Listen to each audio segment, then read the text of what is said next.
I need your help, please subscribe my channel. When she rushed through the front door that evening, I knew right away something had changed. Her face glowed with a joy I hadn't seen in months. She didn't even shut the door before running straight into my arms, laughing and trembling all at once. I have good news, she whispered against my chest, her voice shaking with excitement. For a brief moment I let myself believe everything was fine again, that maybe the distance, the silence at dinner, the long nights apart were only temporary. Tell me, I said, smiling despite the tightness in my chest. She pulled back, eyes bright with tears. We're having a baby. I froze.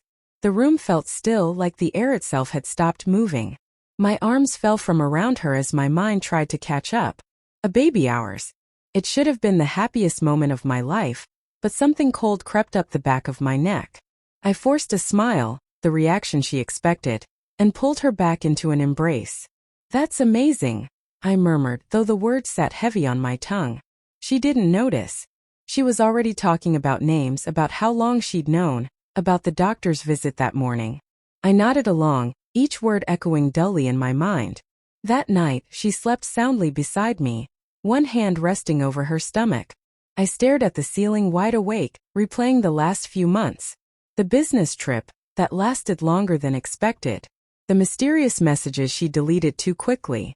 The faint trace of perfume that wasn't hers clinging to her jacket. I wanted to trust her, I really did, but the math didn't line up. We hadn't been intimate for nearly 2 months before that trip.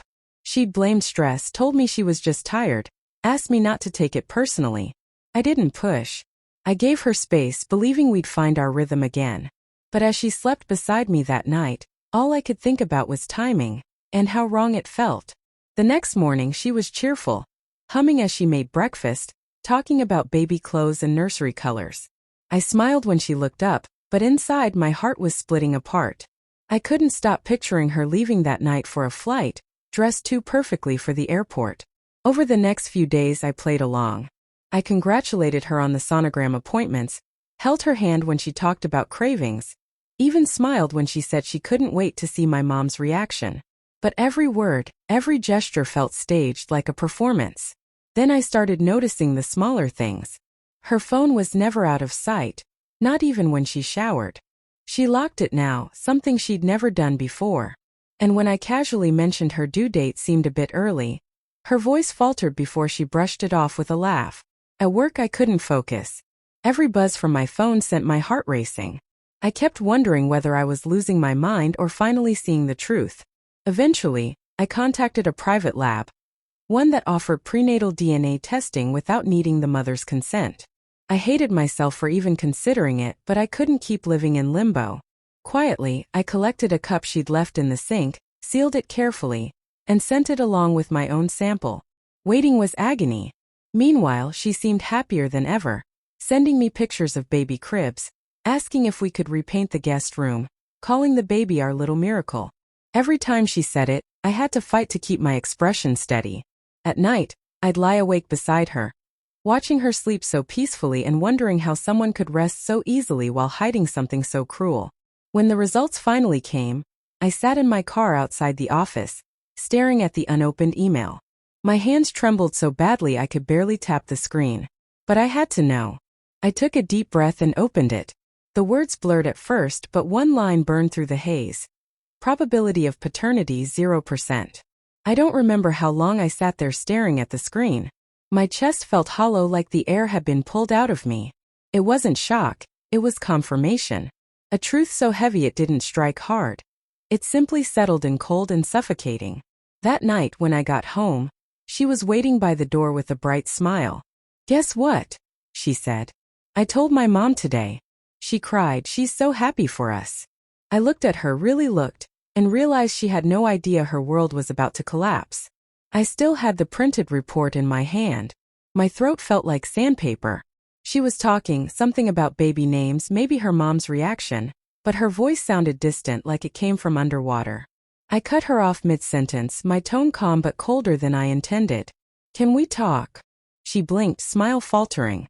"Of course," she said slowly, setting down her phone. "What's wrong?" I sat at the table and slid the paper toward her.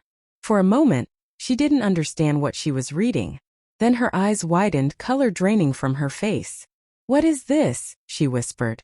I didn't answer. I just watched as panic flickered behind her eyes while she read the words again and again. "You tested it without telling me?" Her voice shook. Half anger, half fear. "Yes," I said quietly. "Because I knew something was off. I needed the truth, not your version of it."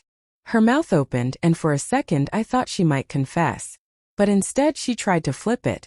"You don't trust me," she said, tears forming. "You've been distant, cold, and now this. You went behind my back." I almost laughed, not out of humor but disbelief. "You're right," I said evenly. "I didn't trust you. Because my wife, who's carrying another man's child, doesn't deserve it." Her tears turned desperate.